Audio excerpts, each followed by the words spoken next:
Morning 8th class, how are you? कैसे हो आप लोग?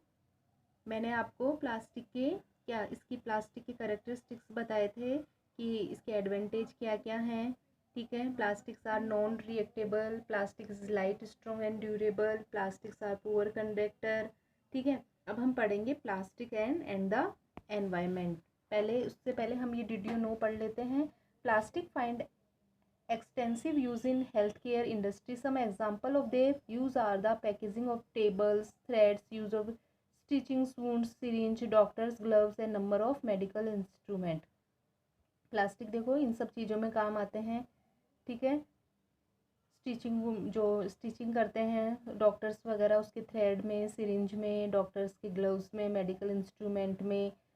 ठीक है, special plastic cookware is use in microwave oven में, जो माइक्रोवेव में जो हम यूटेंसिल्स काम में लेते हैं वो। ठीक है, लेकिन ये क्या करते हैं, ये अच्छी प्लास्टिक्स के बने होते हैं, इसमें फूड अफेक्ट नहीं होता प्लास्टिक्स वेसल में, क्योंकि रिएक्ट नहीं करते हैं। टेफ्लॉन स्पेशल प्लास्टिक होता है on which oil and water, जिसमें ऑयल और वाटर स्टिक नहीं होता है। ये नॉन स्टिक कोटिंग होती है इनके ऊपर, और ये कुकिंग में काम आते हैं टेफ्लॉन के यूटेंसिल्स। फायर प्रूफ प्लास्टिक्स भी होती है ये। Aldous synthetic fibre catches fire easily, it is interesting to know that the uniform of firemen have coating of melamine plastic to make them flame resistance। लेकिन melamine जो plastic होती है वो fire resistance होती है, वो आग नहीं पकड़ती है। ठीक है, वैसे synthetic fibre easily catches fire. अब है plastic and the environment. Plastic से एनवायरनमेंट पे क्या इफेक्ट पड़ता है, ये एनवायरनमेंट के लिए अच्छा है या बुरा है। Nowadays plastic is popular and use for many purpose, as a result we generate large amount of plastic waste. सबसे ज़्यादा हम प्लास्टिक को यूज़ करते हैं तो प्लास्टिक वेस्ट भी सबसे ज़्यादा होगा। So plastic waste is getting accumulated in the environment. So ये एनवायरनमेंट में इकट्ठा हो रहा है, इट कॉजेज एनवायरनमेंट पोल्यूशन हो रहा है। Disposal of plastic is a major problem, लेकिन ये डिस्पोज नहीं होता है प्लास्टिक। क्यों? क्योंकि ये नॉन बायोडिग्रेडेबल वेस्ट है, ये डिकम्पोज नहीं होता है ये जो बैक्टीरिया से। A substance which get decompose through natural process such an action by bacteria is called biodegradable. ये बायोडिग्रेडेबल की डेफिनेशन है। ये सब्सटेंस वह सब्सटेंस जो डिकम्पोज हो जाते हैं नेचुरल प्रोसेस से, बैक्टीरिया के एक्शन से बायोडिग्रेडेबल सब्सटेंस बोलते हैं। जैसे peels of vegetable, fruit stuffs, fruit papers, cotton cloth, wood वगैरह। और a substance which is not easily decompose और taken many year to get decompose natural process is term as non biodegradable. जैसे tin, aluminium, plastic, ये सालों साल तक भी decompose नहीं होते हैं।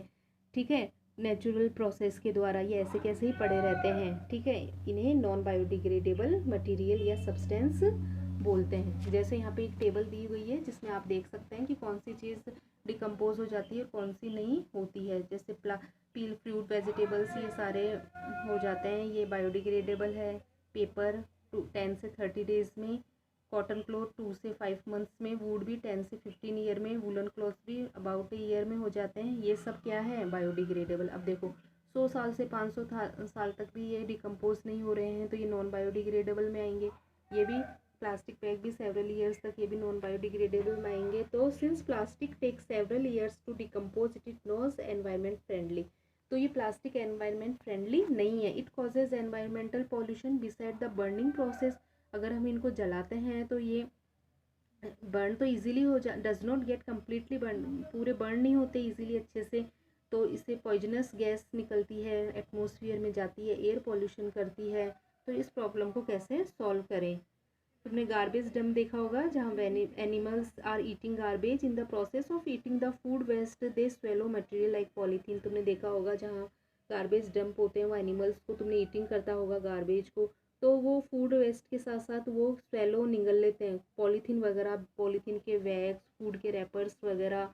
तो ये प्लास्टिक मटेरियल उनके रेस्पिरेटरी सिस्टम को चोक कर देती है और स्टमक को कर देती है, जिससे उनकी डेथ हो जाती है। The polybags carelessly thrown here, हम इधर उधर फेंक देते हैं पॉलीबैग्स वगैरह, जिससे ड्रेन नालियाँ चौक हो जाती है। और रैपर्स को, चिप्स के, बिस्किट्स के, इनको रोड पे इधर उधर फेंक देते हैं, पिकनिक प्लेसेस पे, पार्क पे। ठीक है, तो ये हमारी रिस्पॉन्सिबिलिटी है सारे सिटीजन्स की, और हमें ये सजेस्ट करना चाहते हैं कि पब्लिक प्लेसेस पे हम प्लास्टिक्स के रैपर इधर उधर नहीं फैलाएं। इनको डस्टबिन में ही डालें, ठीक है। Avoid the uses of plastic, और अवॉइड करो प्लास्टिक्स को जितना पॉसिबल हो सके कॉटन और जूट के बैग काम में लो शॉपिंग करने पे। और बायोडिग्रेडेबल और नॉन बायोडिग्रेडेबल वेस्ट को सेपरेटली डिस्पोज करो, ठीक है। और जितना हो सके तुम इसको प्लास्टिक मटेरियल को रिड्यूसिंग यूज़ करो, कम से कम यूज़ करो। इन्हें better to recycle plastic waste, और सबसे ज़्यादा अच्छा इसका यूजेस है कि इसको रिसाइकल करो, ठीक है। Most of the thermoplastic recycle हो जाती है। इन्हें जैसे कबाड़ी वाले आते हैं तो इनको हमें सेल कर देना चाहिए, ये वापस फैक्ट्रीज में रिसाइकल हो जाते हैं, ठीक है। However, during recycling, certain coloring agents are added. This limit is usage especially for storage of food. As a responsible citizen remembers, हमें ये प्रिंसिपल्स लर्न करने चाहिए। 5R रिड्यूस, सबसे कम हमें पहले तो इनको रिड्यूस मतलब यूज़ ही कम करो, कम से कम इनको रिड्यूस कमी करो इनकी, और कम से कम यूज़ करो, फिर रिसाइकल करो, रिकवर करो, रिफ्यूज़ करो। Develop habits which are environmental. आज की वीडियो में इतना ही। Thank you.